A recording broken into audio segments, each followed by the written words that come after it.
Halo Sobat MBO, kembali lagi sama Mimin di sini.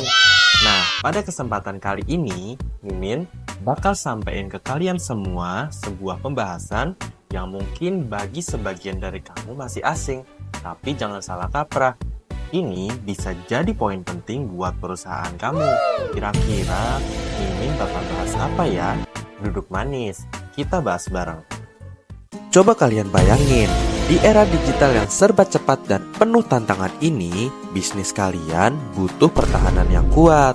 Nah, NSIT ini bisa jadi kunci utama untuk memperkuat ketahanan bisnis kalian. Jaringan dan server itu bisa dibilang tulang punggung dari kelancaran operasional dan pertumbuhan bisnis kita. Bayangin aja, tanpa keduanya, banyak hal bisa berantakan.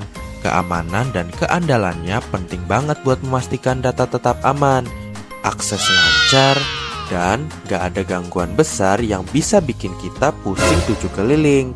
Nah, buat ngejaga semuanya tetap aman dan terkendali, ada nih yang namanya NSIT. NSIT atau Network and Server Environment Testing adalah solusi super lengkap yang membantu organisasi buat mengoptimalkan infrastruktur IT mereka. Ini lebih dari sekedar ngecek performa aja, tapi benar-benar ngevaluasi dan nganalisis secara menyeluruh. Jadi, kita bisa tahu persis apa yang harus diperbaiki atau ditingkatkan.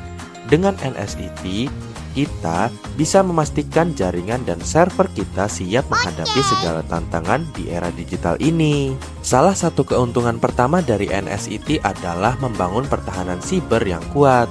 Contohnya, di dalam pengujian penetrasi, tim ahli NSIT bakal berperan sebagai hacker etis yang mencoba menembus jaringan dan server dengan berbagai trik siber canggih seperti phishing, ransomware, atau malware zero day. Mereka ini selayaknya detektif siber yang ngincer setiap celah keamanan dan ngerusak setiap tembok yang bisa dipecahkan. Lalu, ada juga pengujian kerentanan. Ini selayaknya mata tajam yang memindai jaringan dan server kita buat nyari kelemahan, seperti konfigurasi yang salah, patch yang hilang, atau mungkin miskonfigurasi perangkat lunak keamanan. Misalnya nih, bayangin aja kalau ada celah di perangkat lunak yang sering jadi incaran hacker, kayak contoh WordPress atau Microsoft Office 365. Nah, dengan NSIT, kita bisa ngecek itu semua dan menyiapkan pertahanan yang lebih kuat. Manfaat berikutnya adalah menghindari kerugian operasional dan waktu henti yang bikin pusing. Nah, di dalam pengujian performa jaringan, kita bakal ukur segala sesuatu mulai dari kecepatan transfer data, latensi, sampai throughput. Gimana sih caranya? Nah, caranya kita bisa lihat dan praktikkan sendiri. Misalnya nih, dengan mengirim file besar antar perangkat di jaringan buat lihat seberapa cepat sih data bisa bergerak dan berapa lama durasi yang dibutuhkan buat menyelesaikan transfer data tersebut. Terus, ada juga pengujian beban. Ini selayaknya tes stres buat server kita. Misalnya, kita bakal adain simulasi lonjakan traffic yang gede banget sampai bikin server kita kelelahan.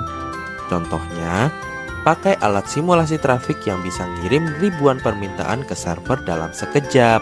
Dengan begitu, kita bisa melihat apakah server kita bakal kuat atau malah ambruk kalau diterpa lonjakan traffic besar. Nah, NSIT juga punya peran penting buat bikin semua perangkat dan aplikasi kita bisa ngobrol sama-sama dengan baik.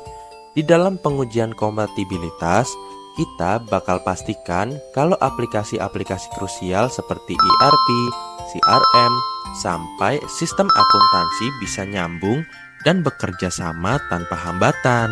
Bayangin deh, layaknya tim sepak bola yang semua pemainnya bisa main sama-sama tanpa ada yang kelewat atau nggak bisa nyambung.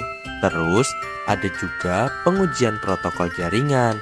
Kalau ini selayaknya detektif yang menyelidiki apakah semua alat komunikasi di jaringan kita seperti router, switch, dan firewall bisa berkomunikasi dengan lancar.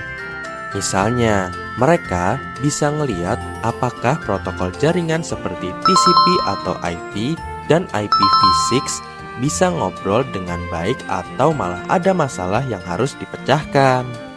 Selanjutnya, NSIT juga bikin jaringan dan server kita makin siap buat ngadepin tantangan di masa depan. Di dalam pengujian stres, kita bakal melepas rem untuk lihat seberapa jauh jaringan dan server kita bisa bertahan. Misalnya, pakai alat simulasi traffic yang bakal terus nambahin beban traffic sampai akhirnya kita bisa lihat kapan server kita bakal nyerah. Ini selayaknya tes nyali buat jaringan dan server kita. Terus, ada juga pengukuran dan analisis penggunaan sumber daya. Nah, di sini kita bakal ngukur seberapa keras kerja CPU, RAM, dan storage di jaringan server kita. Jadi, kita bisa tahu komponen mana aja yang harus di-upgrade supaya performa tetap maksimal, bahkan di bawah beban kerja yang cukup tinggi. Nah, Sobat MBO jangan salah kaprah. NSIT juga punya peran besar buat bikin pengalaman pengguna jadi lebih baik.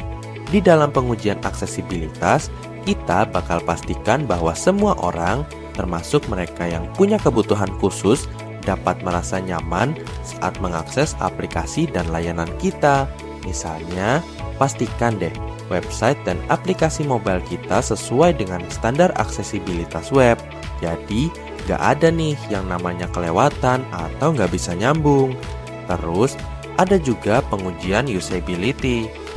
Nah, di sini kita bakal jadi detektif yang ngelihat gimana sih kemudahan penggunaan antarmuka pengguna.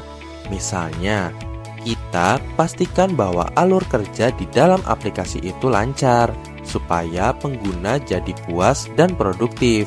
Ini kayak mengecek apakah semua tombol dan menu di aplikasi itu bisa dipahami dengan mudah sama pengguna. Salah satu langkah penting dalam perjalanan NSIT adalah memilih mitra yang tepat. Nah, gimana sih cara buat kita memilih mitra yang cocok? Sini merapat, Mimin spill tipsnya. Cek dulu beberapa faktor penting ini. Dengarkan ya Sobat MBO. Yang pertama, keahlian dan pengalaman. Pastikan kita memilih mitra yang punya tim ahli dan berpengalaman di dunia NSIT. Kita butuh yang udah punya jam terbang tinggi dan bisa jadi teman diskusi yang asik buat ngebahas solusi. Yang kedua, metodologi dan alat. Cek juga deh metodologi dan alat yang dipakai sama mitra kita. Kita juga butuh yang punya pendekatan yang terstruktur dan komprehensif. Jadi, proses pengujian dan optimalisasi bisa berjalan dengan lancar. Yang ketiga, laporan dan rekomendasi. Mitra yang bagus pasti bakal kasih laporan yang detail dan rekomendasi yang berguna buat perbaikan. Jadi, kita bisa mengerti persis apa yang perlu diperbaiki atau ditingkatkan. Tips yang terakhir adalah komunikasi dan kolaborasi. Terakhir, pastikan kita memilih mitra yang bisa komunikatif dan transparan. Kita butuh yang bisa buka-bukaan dan siap berkolaborasi sama tim IT kita. Jadi, prosesnya akan jadi lebih efisien dan hasilnya pun bisa lebih maksimal. Jadi singkatnya, NSIT itu selayaknya alat ajaib buat bikin infrastruktur IT kita jadi lebih aman, andal, dan bisa tumbuh sesuai dengan kebutuhan. Dengan melakukan NSIT secara rutin, kita bisa bikin organisasi kita jadi lebih siap menghadapi tantangan di dalam dunia digital yang semakin pesat ini. Kita juga bisa lebih aman dari serangan siber.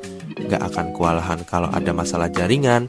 Aplikasi kita juga bakal bisa ngobrol sama-sama dengan baik, dan juga kita bisa mengoptimalkan kapasitas jaringan dan server kita. Jadi, terima kasih ya Sobat MBO buat kalian yang sudah menonton. Jangan lupa juga buat subscribe channel kita dan nyalain notifikasi biar gak ketinggalan konten-konten keren lainnya. Sampai ketemu di video berikutnya ya. Kalian benar-benar luar biasa.